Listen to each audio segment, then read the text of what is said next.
Stop. I can't take it anymore. Oh, I do the live ones too. Yes, I know. I saw your act in the theater. You're really quite good. Hello and welcome. We are breaking up with RBS. This is episode number 12. I'm Tawny Santabria. I'm JDK Winnikin, and we're here to debunk some junk. Thanks for joining us again. I was so excited that I got the number right, and then I lost my train of thought. Well, that's okay. Yeah. You got to hit these marks one at a time. Right. Yes. So the goal accomplished, moving on to the next one. I feel good. Mm-hmm. Good. That's yes. good. How are you doing? How was your week?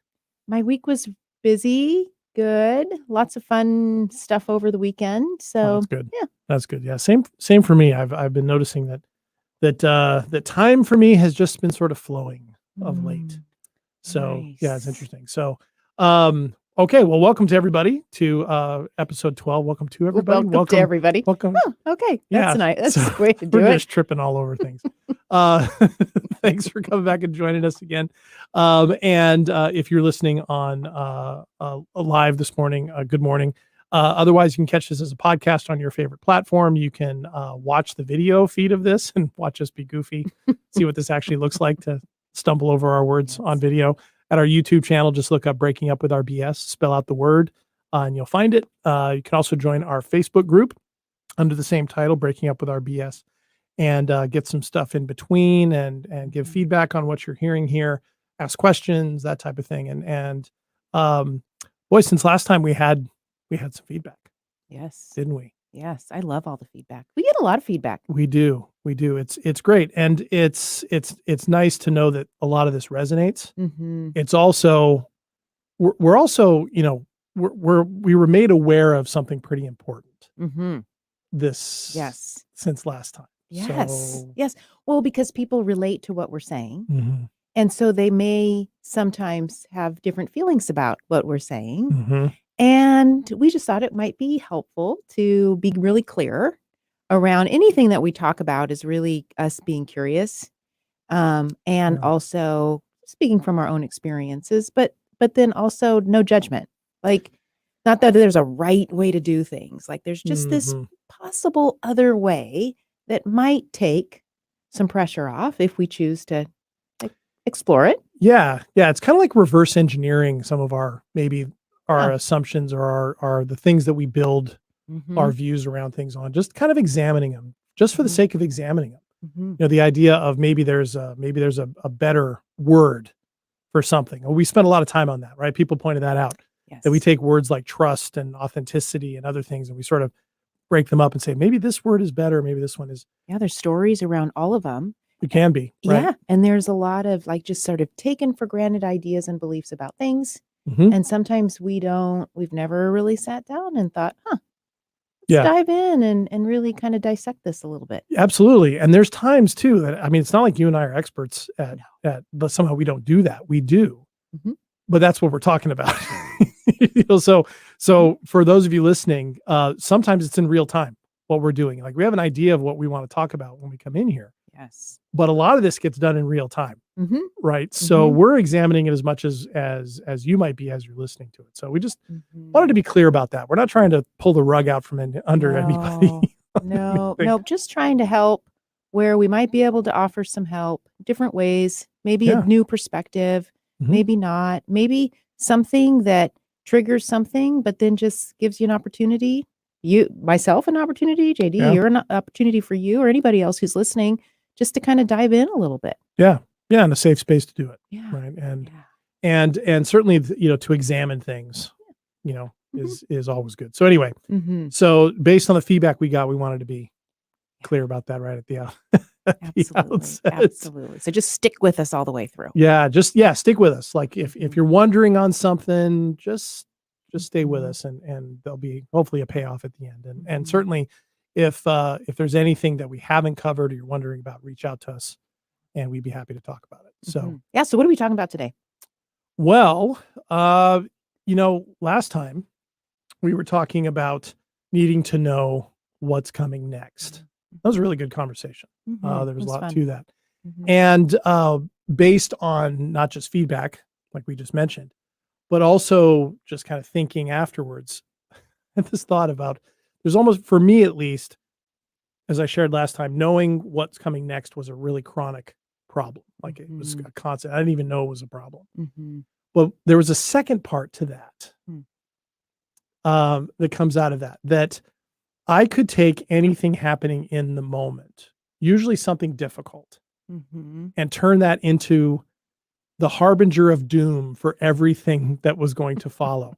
So something difficult that happened in the present, hearing something I didn't want to hear, the ending of a relationship, Mhm. trouble at work, or some issue in the family, I could turn into, okay, because this happened, the entire course of what was supposed to happen is now going to change. Right.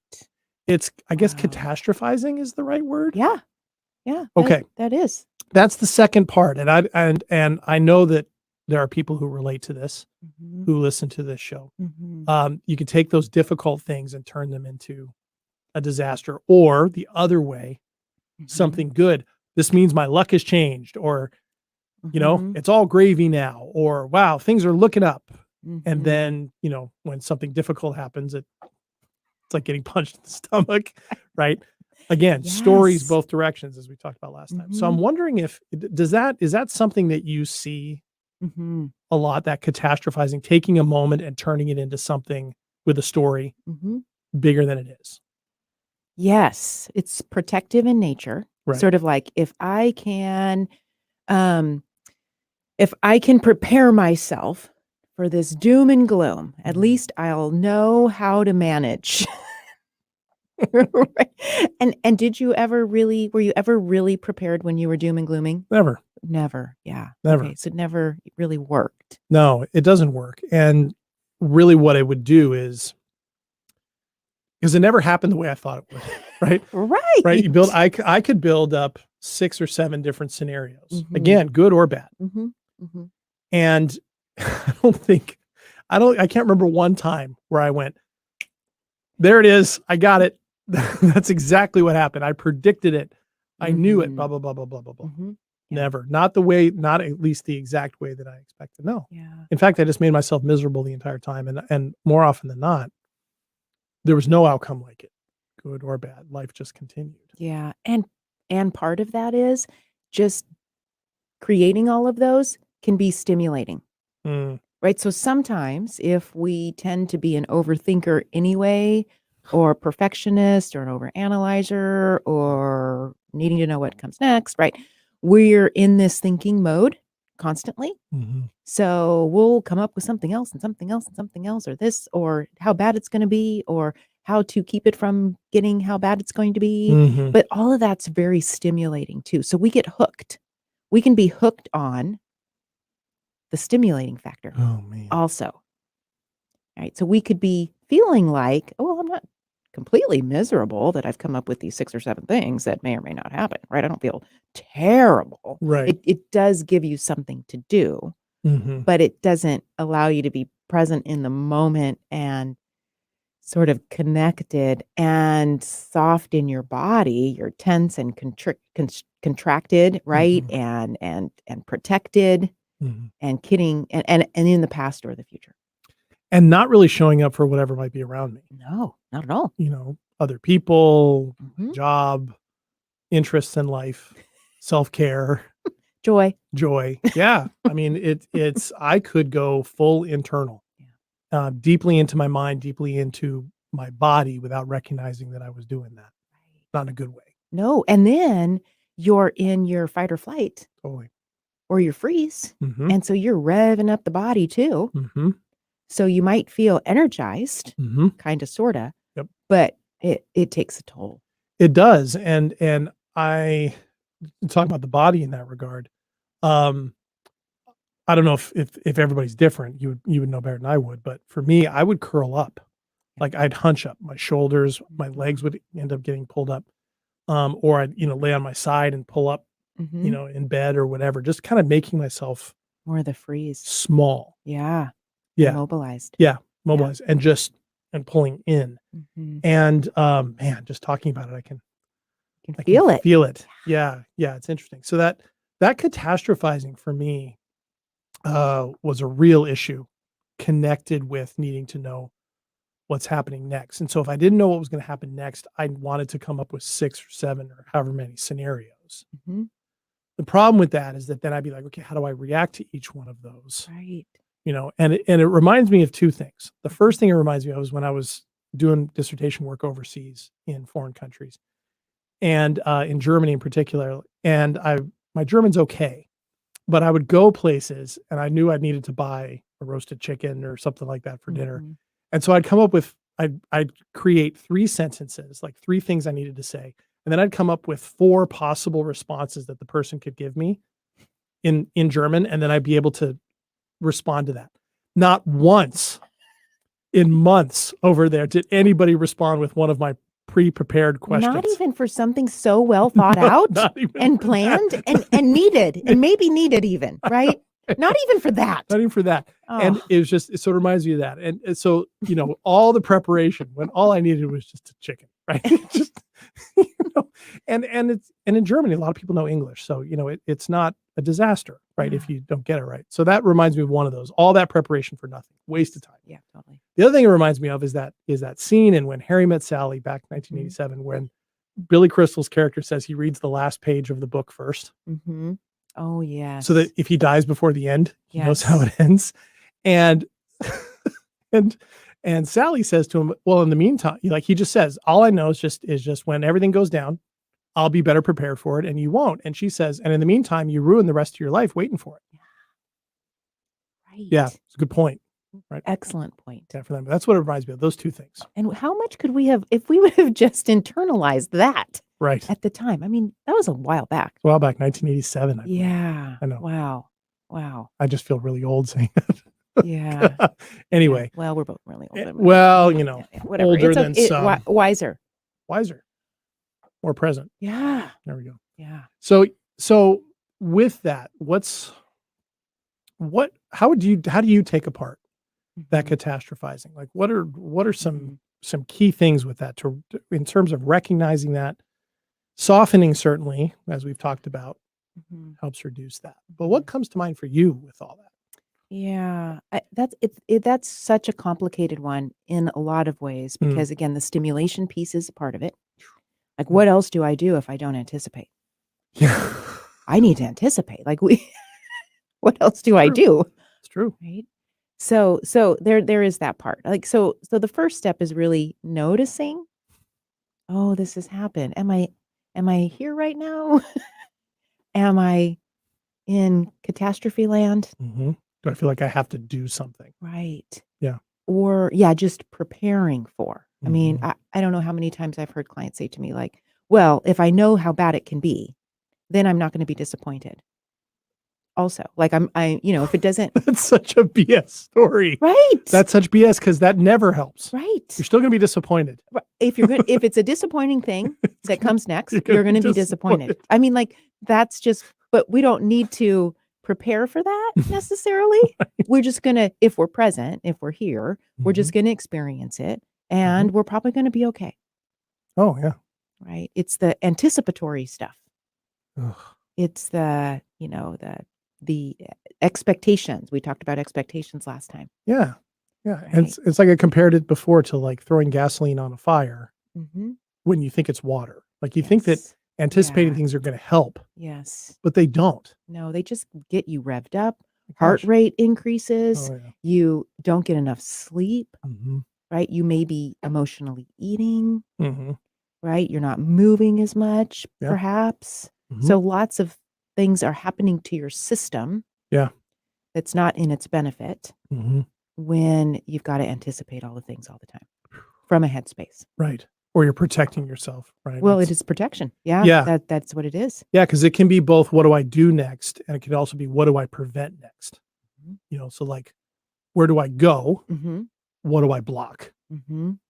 As if somehow, and that's the thing. If that sounds like a fight, flight, what we're talking about is just putting your dukes down. Yeah. Which freaks people out. It was weird for me at first because what you said about anticipating, so what am I going to do with myself if I'm not anticipating next? I'm going to be caught unawares. I'm going to be caught unprepared. I'm not going to think this through. It's not going to go where I want it to go.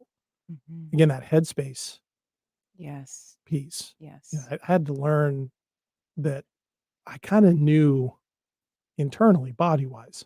Right. Remember, we've got those 3 areas of ourselves Mm-hmm. that gather information, or that we have this sort of like in and outness, but Mm-hmm. with our intuition in our gut, belly area, our heart, Mm-hmm. where we connect with other people, and then our thinking space, right? Yeah. Like we've got all 3 of these things working at once. And when we're hopefully, well, that's what we're working on. That's what we're working on. And when we've got all of those things working together, Yeah. we already know, we will know what happens next when next happens. Ooh. We will know. That just came. Wow, that was good. Wow, thank you. That was good. I wish I had one of those big giant Post-it notes we could put out here and just Yeah. write that on there and Oh, stick yeah. it up on the back. Well, we'll know We because will. we've got our full self on board. Yeah. We won't know if we've only got our thinking space on board. Mm-hmm. We'll be missing out on a ton of information about what life needs from us right now. Mm-hmm. Yeah. Because making all those choices from a headspace eliminates Connection. connection, and it eliminates all the possibilities of what might happen, none of which you can really anticipate anyway. Mm-hmm. Mm-hmm. You know, my inner storyteller is so full of it. Mm-hmm. You Yeah. know, it just, Well, it doesn't do me any good at all. it's there to protect you, Sure. right? And remember, we're connected to ourselves in the seat, the belly area. We're connected to others in the heart area. The thinking space is not about connection. It helps support us in connection. Mm-hmm. Left on its own, it's going to disconnect you because it's trying to protect you. Right. So we never want it to be on its own. Man, Dangerous. mine was on its own. Danger, Will Robinson. Sorry, I was watching Lost in Space last week. So, yeah. Okay, that's an interesting idea. It's like if you unplug something from its, from its source, from the outlet, runs on battery for a while. Eventually, it's going to run out. Yeah. Yeah. Totally. Just going to be depleted. Yeah. And my experience has been exactly that. When I stop with the BS stories, when I soften, when I feel that safety system, it's not as if those questions all get answered about what's going to happen next or how do I prepare. They just don't really matter as questions. They just aren't really asked because they don't need to be. And I sometimes struggle for analogies. Again, we're kind of getting to the, in some ways you want to experience this, even if it's just a little taste, right? That, like I said last time, that little salty, a little sweet, that's all you need to know that what those things taste like. I struggle to find analogies to explain it. Sometimes it feels like the difference between being hungry and being full. Yeah. When you're full, you're no longer asking yourself the question of what I need to eat. If that makes sense. Right. Or is that too weird? I'm not sure. One thing that comes to mind. See, I'm just teeing things up for you. You're the one who knows this. No, but one thing that comes to mind that I talk to parents a lot about. Oh. As an example. Okay. And is like when it's they see other kids, it's the beginning of the school year, it's time to go to kindergarten, and maybe they have a 2-year-old. And they're thinking, how am I going to let my kid go to my 2-year? Like, how am I going to let Johnny go to school? What am I going to do? How am I going to be ready for that? Right. Well, at 2, you're not. Right. So you don't even need to know how. Right. Right. Like at 5 or 4.5 or 4 early K, all kinds of all kinds of options out there. Yeah. When you're ready, you're ready. Mm-hmm. Right. So we don't have to consider and worry about when we're sending our elementary school student off to kindergarten, how we're going to do it when they're in high school. Right. We don't even need to think about that. Right. Right. So that I think about moment to moment awareness is that saying, like, I don't need to know 10 seconds from now. It's going to show up and I'm going to be ready for 10 seconds from now. Oh man, I wonder how parents are reacting to this. I really I'll be am. ready. I really am. And that's what's so great about it is that you will be ready. I haven't had a parent like not on some level like ready For when those moments for come. when those moments come. Yeah. Whether they've worried about it in advance or not. Right. Yeah, they're just ready. Yeah. It's kind of a good thing that, when a baby comes home from the hospital, it's not moving very much. It's not doing very much. It's like you get the beginner kit, right? It's Mhm. contained, it's small, you do what you can. Yes. You don't have to worry about how's it going to be when they're crawling, or you No, could. right. Well, what would be the point of that? You miss out Right. on what's actually happening right now. Right. You miss out on all those important cues of that child's development Mhm. that you're going to want to see and you're going to want to notice, Mhm. like, and all those types of things. Yeah. Boy, nothing will get you present like a baby, I guess, in that sense, Totally. you know? Yes. I have a grandbaby. Oh, yes, I know you do. I think everybody knows I do Everybody knows. because I can't stop taking pictures and putting them on social media. But and my phone's loaded. I'm going to really be able to test whether or not there's a limit of pictures between my dog and my grandbaby, Oh, right? man, no doubt. But yeah, talk about being present. It's true. We could learn a lot from babies. That's true. And dogs, Yeah, both really present. it's great. Yeah. Yeah. Because that makes sense, because then and I know plenty of parents, I'm not one myself, but I know plenty of parents who do worry about that. Like when, they'll be saying, "Oh, I sent my kid off to kindergarten." And then inevitably someone somewhere in the circle says, "Oh, can you imagine what it's going to be like when they go to college?" Right. Whoa. Slow down. Why? Why worry about We it? don't need to think It's going to about that. show up. Yeah, Right. it's going to show up. It's going to show up. And I guess that certainly I would think that with parenting in particular, we've talked a lot about one-on-one relationships, friendships, Mhm. romantic ones. Mhm. With parenting, wow, that is a field ripe for Mhm. storytelling. Yes. Right. Oh yeah. Lots of BS parenthood stories. Yeah. For And sure. and then also reinforcing them. Yeah. Oh, right. Because we're in this together. We're this kind of like parent, and I wonder sometimes how much I've done that in various circles in my life where I've had BS stories like you were just talking about catastrophizing or whatever. And in the Mhm. process of talking with people about them, Mhm. hoping to be heard, hoping to connect, Yes. those stories just get reinforced. Somebody can say, "Yeah, I understand why you feel that way." Okay, great. I feel seen. I feel heard. But it's all around maybe a BS story. Right. And how do you know what's a BS story and what to you know what I mean? Like that Yeah. it's a little challenging, but Gotta be. it feels good to be validated, Sure. right? It feels good to be heard and understood. Mm-hmm. Um, Yeah, those aren't bad things, but I guess maybe if you're coming from a place of presence, yes. to be able to say to someone, "You know what? I have this story in my head. I find myself moving forward. Like I just sent Johnny off to kindergarten, and I'm having this emotional response to when he goes to college. Yes. I am way ahead of things. Mhm. Obviously, I'm feeling some fear. I'm wondering what that's about." Then you can actually, somebody can say, "Yeah, I get that. I've done that before," or it sounds like maybe you're afraid of what it's going to mean when Johnny's Mhm. off to school and you're Mhm. not doing parenting like you're doing now, Mhm. right? That is, Yes. what does that mean for you? Yes. Yes. Right. So the more we help folks notice their stories Yeah.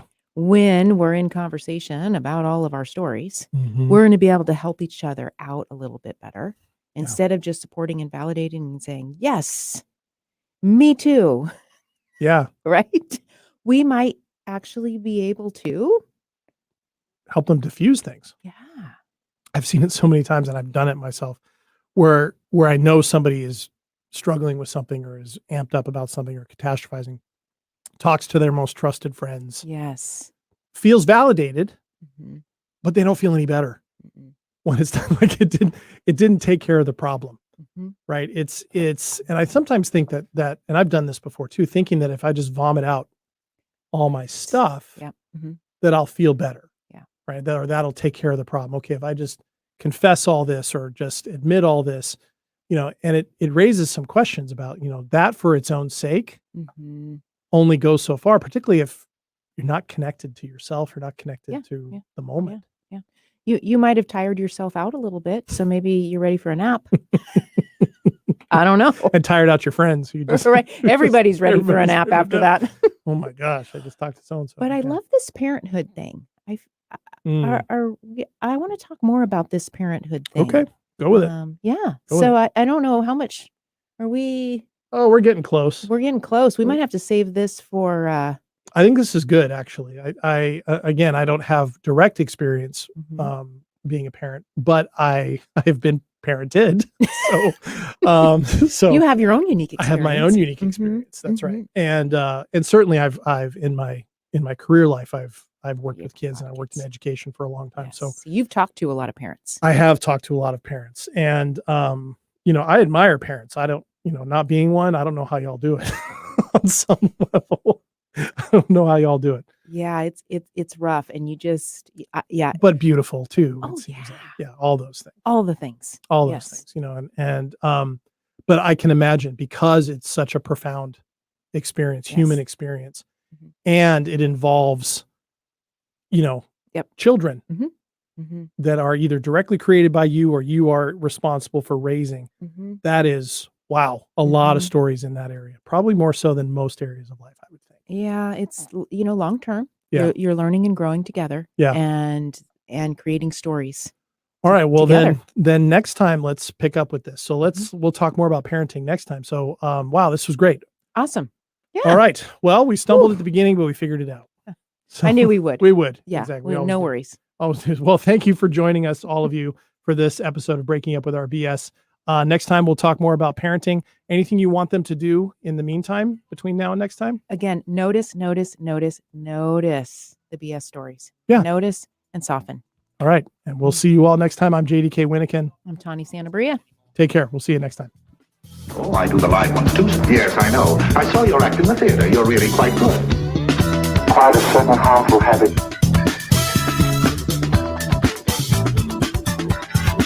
Stop it now, I mean it. I don't think he felt anything after the crash. Usa Kenjanillo. I'm in my groove. Here we go.